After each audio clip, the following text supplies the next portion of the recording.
Nabi SAW bersabda, "Ud'ullaha wa antum muqinuna bil ijabah.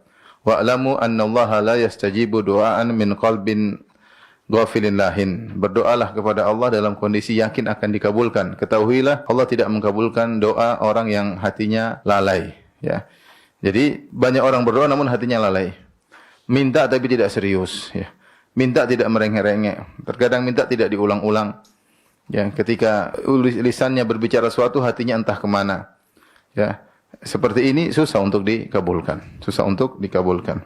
Maka Ibnu Qayyim mengatakan bisa jadi yang berdoa tidak ada sinkronisasi antara hati dengan lisannya ketika doa. Atau yang ketiga, bisa jadi doanya sudah baik, dia pun sudah konsentrasi berdoa, memenuhi adab-adab doa, namun ternyata ada penghalang yang menghalangi doa dikabulkannya doa tersebut. Ya, penghalang, berbagai macam penghalang. Bisa jadi dia bermaksiat, bisa jadi dia makan yang haram.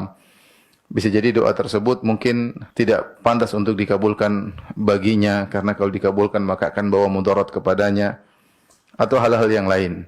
Sehingga seakan-akan Ibnu Qayyim rahimahullah berkata, jika kita berdoa dan doa tidak dikabulkan, bukan salah doanya, tapi hendaknya kita mengoreksi diri kita. Mungkin kita ada yang salah.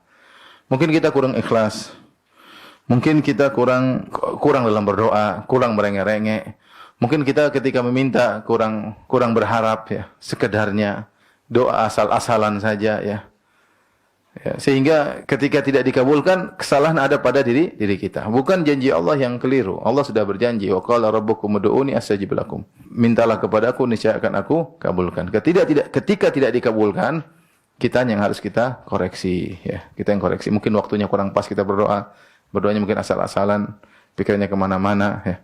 Doanya mungkin karena ketamakan, macam-macam lah hal yang harus kita kurang tawakal kepada Allah. Doanya mungkin kita coba-coba, siapa tahu dikabulkan, siapa tahu enggak. Semua itu menjadikan doa kita tidak dikabulkan. Dari sini juga kita bisa mengambil faedah bahwasanya kondisi dikabulkannya doa tidak selalu dikabulkan. Seorang terkadang dikabulkan, sekarang tidak. Tergantung kepada kondisi kita dalam berdoa. Karena doa kadang kondisi kita kondisi yang paling bagus, terpenuhi secara segala syarat doa, maka dikabulkan. Dalam kondisi lain kita kurang, ya, syarat-syarat tersebut tidak kita penuhi. Sehingga seorang, dan kita alami dalam kehidupan kita, terkadang doa kita langsung dikabulkan, terkadang tertunda, terkadang tidak dikabulkan. Tidak dikabulkan sesuai dengan yang kita inginkan, ya. Itu semua kembali pada kondisi kita yang berubah-ubah. Tidak ada salah dalam doanya. Allah yang diminta adalah maha murah, maha baik. Tidak ada susahnya bagi Allah untuk mengabulkan permintaan kita. Sebagaimana Allah menciptakan langit dan bumi yang penuh dengan kekayaan, tidak ada susahnya untuk berikan kita secercah sedikit dari kekayaannya. Tidak ada sulit bagi Allah. Berarti yang salah adalah kita. Atau tadi mungkin doanya tidak pas buat kita, kalau dikabulkan akan bawa mudarat kepada kita. Jadi maksud terkadang kita minta sesuatu yang menurut kita baik, tapi menurut Allah tahu itu tidak baik buat kita. Maka senantiasa kita husnudzan kepada Allah. Tapi intinya yang ingin saya sampaikan di sini, bahwasanya jika doa kita tidak terkabulkan setelah kita berdoa, berarti ada sesuatu yang perlu kita perbaiki. Mungkin masih ada yang haram yang kita makan. Mungkin kita malas-malasan berdoa. Mungkin berdoanya hanya sekedarnya, tidak diulang-ulang, ya. Atau yang lainnya, ya.